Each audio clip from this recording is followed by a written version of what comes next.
Hello mga kapantin! Welcome back sa ating channel. So for today's video nga po mga kapantin ay papunta po kami ng Zone 7 Malubago, Daraga Albay. Dahil mag-i-install po kami ng Piso Wi-Fi vendor. So ayan, maraming salamat talaga kay Lord sa ating mga customers, lalong-lalo na sa ating Piso Wi-Fi vendor client. So ayun na nga po mga kapantin, ang nag-avail po sa atin ay sila Sir Joey and Ma'am April Ranieses. So, via Facebook lamang po sa akin nag-contact si Ma'am April. So, ayan mga kapatid, bago nga kami makarating doon sa location na yun, ay nagkaligaw-ligaw pa muna kami mga kapantin. My goodness. Po sana.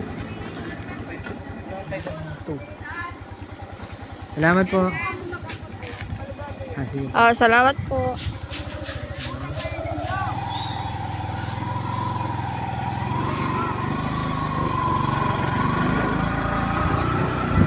Mapot naman kita.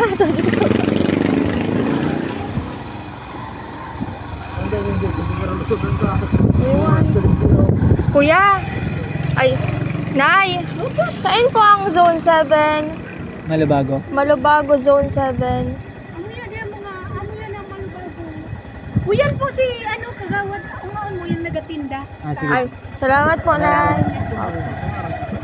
Hindi nga daw dyan. Anong pangalan? Skinita. Origi po. Origi na natin. Pwede ko yan, men. Digdi.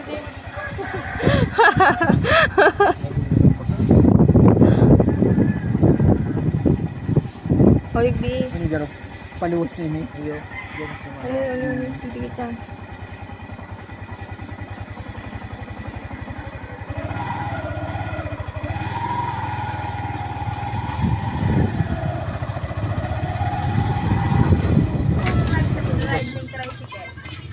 Yun na ito. Siya na ito? Okay. Thank you, be.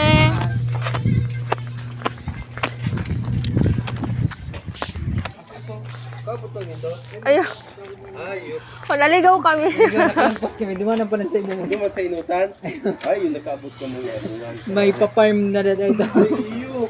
Aray. Pala nag-abot, nag-angal muna ka mo. Ayun. Nalingawan mi din. Tadar-diretso. Ayun, kacho ka! Igwa.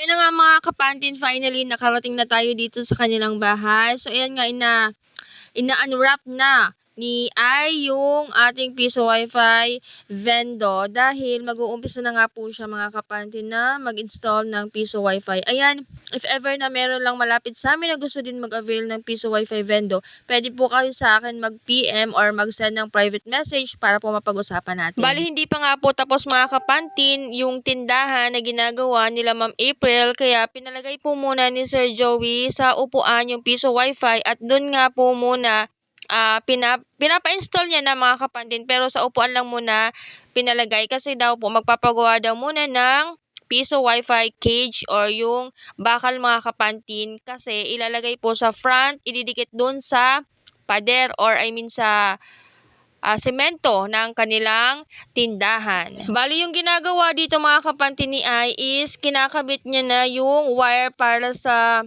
Wi-Fi mismo at yung wire para doon sa antena. So yung antena nga po ay nilalagay natin to doon sa labas ng doon part sa may labas kasi nga po naman ito, outdoor antenna naman ito mga kapantin, so okay lang siyang mabasa. Hindi ba mga kapantin, napakagandang investment yung Piso Wi-Fi vendor kasi mababa lang yung puhunan nito mga kapantin. Tapos ang kagandahan is hindi kailangan ng workforce or hindi mo kailangan all the time nasa harap ka ng Piso Wi-Fi vendor, ikaw yung mag-aasikaso. Hindi, nakalagay lang yan sa tindahan ninyo.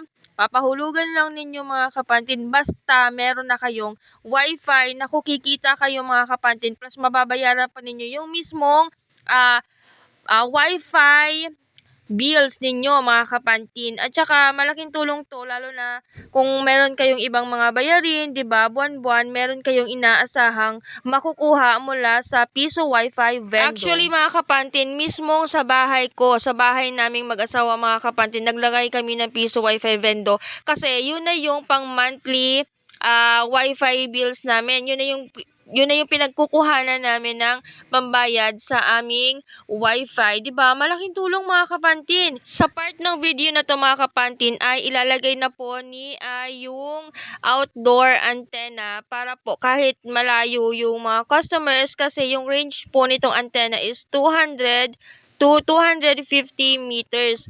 So, kahit malayo si customer ay merong signal yung phone niya from Piso Wi-Fi Vengo. So, ayun lang mga kapantin. Ang masasabi ko lang, basta maganda yung location ng lugar ninyo na pagkakabitan ng Piso Wi-Fi ay sigurado pong kikita kayo. So, sa part na to mga kapantin, tapos na siyang mag-install ng Piso Wi-Fi. Balik kinakabit na lang po niya yung tarpaulin para ma-promote or malaman ng mga tao na meron na po silang Piso Wi-Fi. So, nagutom nga kami mga kapantin, kaya kumain na muna kami bago umuwi. So, that's all for today mga kapantin. Thank you for watching. Please don't forget to like, share, and subscribe our channel. Bye mga kapantin! See you sa aming next vlog. Bye!